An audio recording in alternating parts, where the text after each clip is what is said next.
கதையை முடிக்கிற மாதிரியே தெரியல அப்படிங்கிறது மட்டும் நமக்கு இப்போ பாக்யலட்சுமி சீரியலில் தெரியுது. ஏதோ புதுசாக திருப்பங்கள், பல புது புது கேரக்டர்ஸ் அப்படின்லாம் வந்து இதுக்கப்புறம் கதையை மாற்றி அமைச்சு அடுத்து ஒரு வேர்ஷன் 2.0 மாதிரி கொண்டு போக போகிறாங்களா பாக்யலட்சுமி அப்படிங்கிறதான் பார்க்க வேண்டியது இருக்குது. ஏன்னா ராதிகாவுடைய கதாபாத்திரம், மயுடைய கதாபாத்திரத்துக்குலாம் ஒரு முடிவை கொண்டு வந்துட்டாங்க.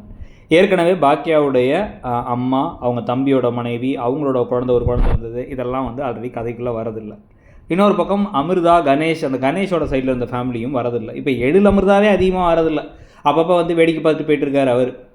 இதே வீட்டில் தான் 8 மாதமாக கோபியும் பாக்கியாவும் இருக்காங்களாமா. ஆனால் கோபி இப்போ தான் வந்து அந்த கிச்சனுக்கு போகிறாராமா. கிச்சன் அதுவாகவே நடந்துருச்சாமா. முன்னாடிலாம் வந்து பார்த்திங்கன்னா கிச்சனுக்கு இவர் போனால் கூட ஒவ்வொரு நாளும் ஏதாவது ஒரு பிரச்சனை இருக்கும். ஆனால் இப்போ என்னென்னா வந்து அதுவாக பிஸ்னஸ் நடந்துச்சு அப்படிங்கிறாங்க. இதில் வேறு புதுசாக காமிக்கிற இந்த இனியாவுடைய காதலர் அப்படிங்கிறவரை பற்றி ஒரு தியரி நமக்கு கமெண்ட் செக்ஷனில் பத்மஜா மேம் சொன்னது வந்து ஒரு ப்ராபபிள் தியரி மாதிரி தான் தெரியுது. அதாவது என்னென்னா ரொம்ப ஏழ்மையான குடும்பத்தில் பிறந்த பையன், ஆனால் வந்து ஐஏஎஸ் படிக்கணும்னு ஆசைப்படுறாரு. அவர் யாருங்கிறது என்ன ரிவீல் பண்ணுறா அப்படிங்கும் பொழுது அவர் ஏன் செல்வியுடைய மகனாக இருக்கக்கூடாது அப்படிங்கிற ஒரு கேள்வி.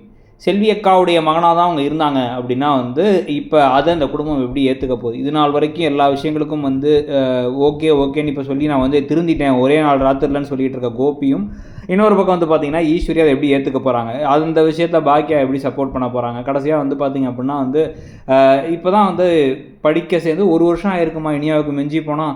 இதில் இப்போ 8 மாதம் கதையில் போயிடுச்சு அப்படின்னா கூட 1.5 வருஷம் தான் இருக்கணும். இன்னும் 1 வருஷம் கழிந்தால் இந்த யூஜி டிகிரி முடிக்கிறதுக்கே இருக்குது. ஆனால் அதுக்குள்ளார வந்து அவங்களோட கல்யாண ட்ராக்லாம் எதுவும் வரப்போதா அப்படிங்கிற கேள்விகள் இருக்குது. இந்த மாதிரி பல கேள்விகள் இந்த சைடில். இன்னொரு பக்கம் ஏற்கனவே பழனிசாமியை பற்றி பேசினதுனால அவருடைய கதாபாத்திரம் திருப்பி வரப்போதா அப்படிங்கிறது ஒரு கேள்வி.